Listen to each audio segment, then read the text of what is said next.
ఓం కృష్ణం వందే జగద్గురుం. శిష్యులను చూచి మీరు జ్ఞానం ఇంకా సాధనలోనే ఉన్నారు. మీకు అందిన జ్ఞానం వరకు సమాజానికి అందించడానికి ప్రయత్నించండి. మీకు తెలియనిదంతా తెలిసినట్లు మనం చెప్పుకున్నామంటే అందులో మనం కూడా బాధపడాల్సి వస్తుంది. చెప్పేది వాస్తవమైనప్పుడు వాస్తవం ఎలా అవుతుంది? మనం ఆచరిస్తున్నప్పుడు మాత్రమే దాది వాస్తవం అవుతుంది.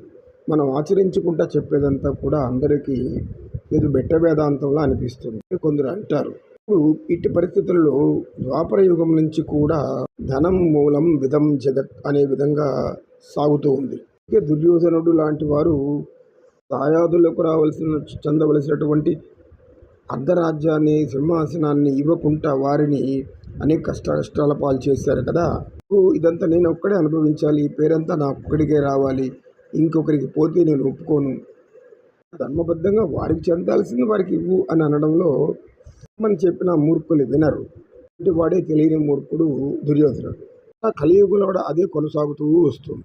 ధనం సంపాదించలేక, ధనం మీద మోజు లేక, ధనం ఆశ లేక, జ్ఞానమే ఆశగా, జ్ఞానాన్ని పొందడమే ఒక పరమావధిగా భావించి జన్మకు అర్థం పరమార్థం జ్ఞానం అనేది జ్ఞానం, అది సత్యాన్ని తెలిపే జ్ఞానం. దైవం యొక్క జ్ఞానమే సత్యం.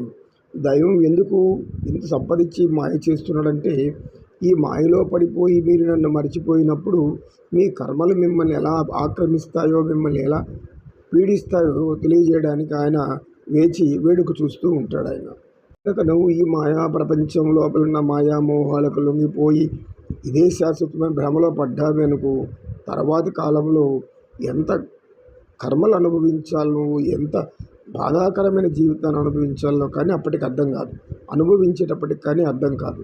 ఒక సంపద ఉన్న వారి దగ్గరికి, సమర్థవంతమైన జీవితం గడిపే వారి దగ్గరికి ఎప్పుడు కూడా వెళ్ళి మనం జ్ఞానబోధ చేస్తాము అని చెప్పకూడదు. చెప్తే వారు ఏమంటారంటే, మనం చెప్పుకున్నాం కదా, ధనం ఎలా సంపాదించాలో తెలియని చేతగానటువంటి దమ్ములు మీరు సంపాదించలేకపోగా సంపాదించిన వారిని చూసి మాటికి ఈర్ష్య, అసూయ, ద్వేషాలు చెందుతూ ఉన్నారు అనే భావనలో ఉంటారు వాళ్ళు. ఎవరికి తెలియని విషయం, వారు కూడా తెలుసుకోలేని విషయం, సత్యం తెలుసుకోలేని విషయం, దాని వైపు ఎప్పుడు చూడరు వాళ్ళు. చూస్తే గారి సత్యం అర్థం కాదు. మనం సిద్ధార్థుని తీసుకుంటాం. గౌతమ బుద్ధుడు ఎలా అయ్యాడో మనకు తెలుసు. ఆయనకు సామ్రాజ్య చక్రవర్తి కావలసిన వాడు, ఒక చిన్న బిడ్డకు తండ్రి అయినాడు, రాజ్యాభిషేకం చేసుకోబోతాడు. ఇంత తెలిసి, ఇంత భోగభాగ్యాలు అనుభవించాలని అతనికి తెలిసి అన్నీ ఉండి అతను సామాన్యుల కోసం ఆలోచించి మానవులకు రోగాలు ఎందుకు వస్తున్నాయి, దుఃఖాలు ఎందుకు వస్తున్నాయి, కష్టాలు ఎందుకు వస్తున్నాయి, బాధలు ఎందుకు వస్తున్నాయి, ఆనాటి సమాజం దైవం పేరు చెప్పి ఎలా మోసగించబడుతున్నారు, ఇవన్నీ బాగా గ్రహించినటువంటి ఆ యొక్క పరమాత్మ స్వరూపుడైనటువంటి బుద్ధ భగవానుడు అన్నిటిని వదిలేసేసి సన్యాసి వేషంతో జ్ఞానం బోధించడానికి వచ్చారు.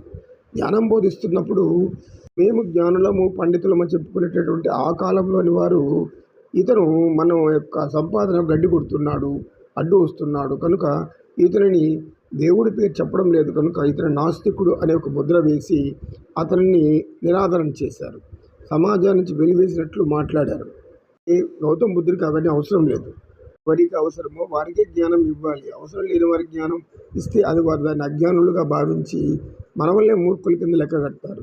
మహానుభావులు ఎందరూ కోట్లాది ధనం అనుకుంటే వారి కాళ్ళ ముందు పడుతుంది కానీ ఆశించుకుంటా వెళ్ళిపోయారు ఉన్నారు. అలా ఆది శంకరాచార్యులైతేవి, రామానుజాచార్యులైతేవి ఎన్ని భోగభాగాలు అనుభవించకూడదు వీరు, కానీ ఎందుకు అనుభవించలేదు?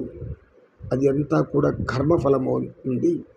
కర్మ విరుద్ధంగా చేసే ప్రతి కర్మ, ధన సంపద అన్నీ కూడా పాపకర్మలుగా సమకూరుతాయి అని వారికి తెలుసు.